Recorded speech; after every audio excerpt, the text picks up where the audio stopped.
Sometimes our lives and our minds are so chaotic, they are so out of whack, out of balance, that we can't feel that divine presence that is there guiding us already. That is inherent to us. It's our natural blueprint. And we can't connect to it. We don't even know it's there. A lot of people don't.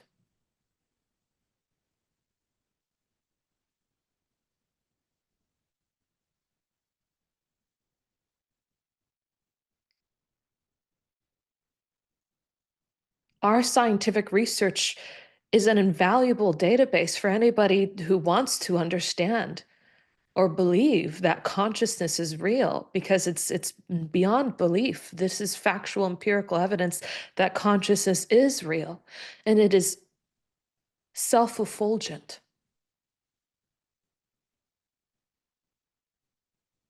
Now, self-effulgent is a very interesting term, and I'm not sure if many people know what that means, but self-effulgent, consciousness doesn't need anything outside of itself to exist, to be. Consciousness takes care of itself. It sustains itself. It wants nothing outside of itself. So, pure consciousness, when we're talking about a state of self effulgence, it is a state of independence. It is a state of complete happiness. There's no desire, there's no lack, there's no need or want.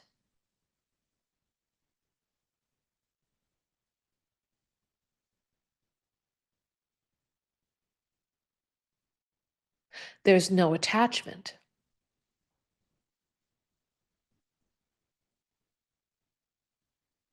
When we have something that is so complete, it doesn't need, or nothing else even exists outside of it, what is there to have a need or a want for anything else?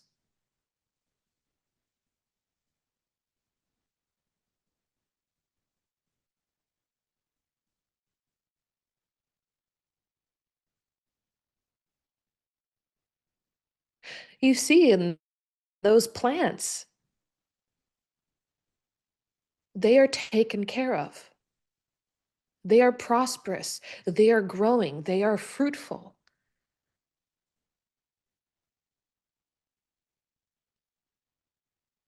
simply through that grace of consciousness. And that's it.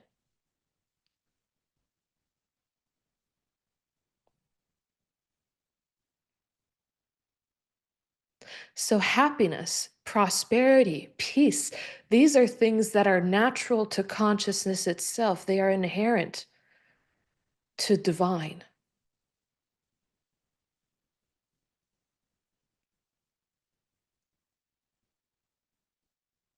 And any time that we are not experiencing these realities in our lives, we must know that one thing is true and one thing only. We are not connected to divine. We are not connected to what's real. We are in a state of delusion.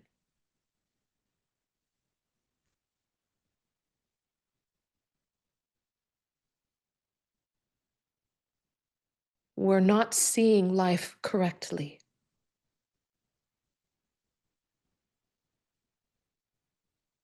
We are focusing on the wrong things. We are attached to things.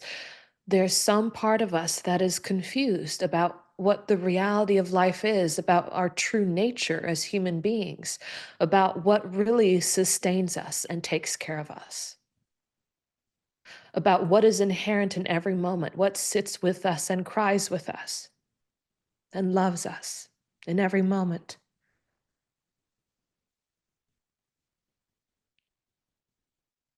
We get confused and we think it's our mother or our friend or our brother or sister.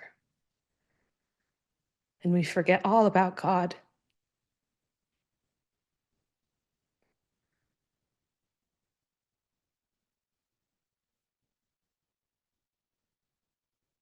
People are tricky. People are unstable. They change all the time. But God doesn't change. To change means that you are imperfect, that there's something to change into.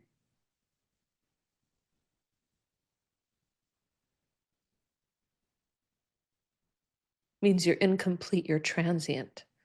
There's something else to do, to become.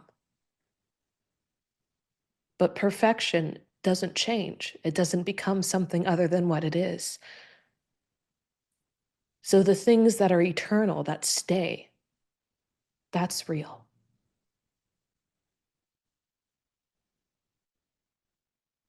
So the point of connecting to this divine presence is connecting to that eternal reality of God. What's eternal in each moment? If we look at what's eternal to us, we have to know it's not our bodies, because we were born into our bodies, and when we die, our bodies stay here. They change forms. Our bodies grow and evolve, decay, mature, die. So do our minds. Even our thoughts change all the time, depending on our moods, our states of mind, our confusions, our delusions. Our thoughts change constantly. Some days we have good thoughts, some days we have bad thoughts. Our emotions definitely change. Ask any woman. No.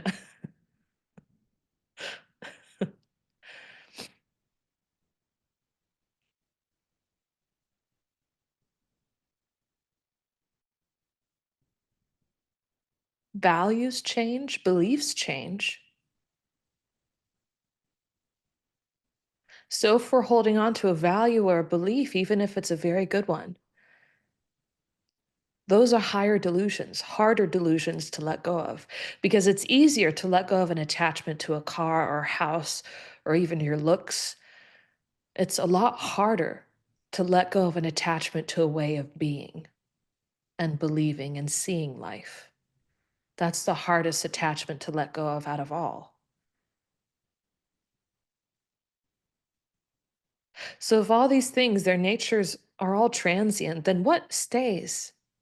No matter all of these things that change with us as we live our lives, right? Even our homes, our families, all these things start to change. People come and go.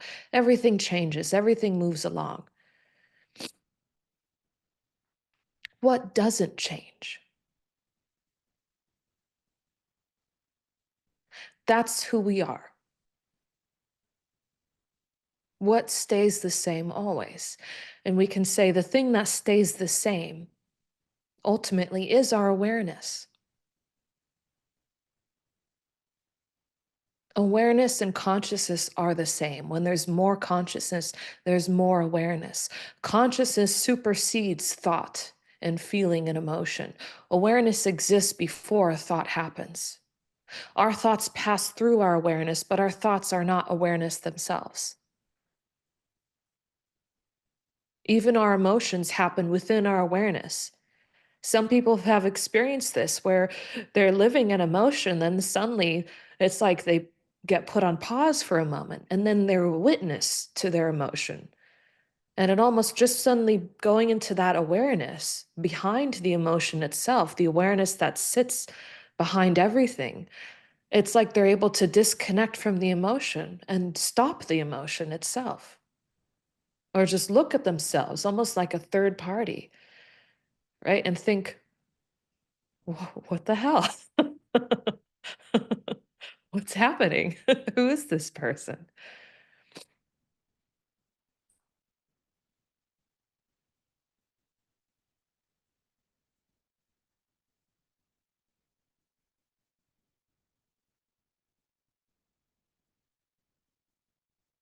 So this awareness, if that is consciousness, if we know that consciousness is inherent to us because we have this awareness, we know we have consciousness because we know we have awareness.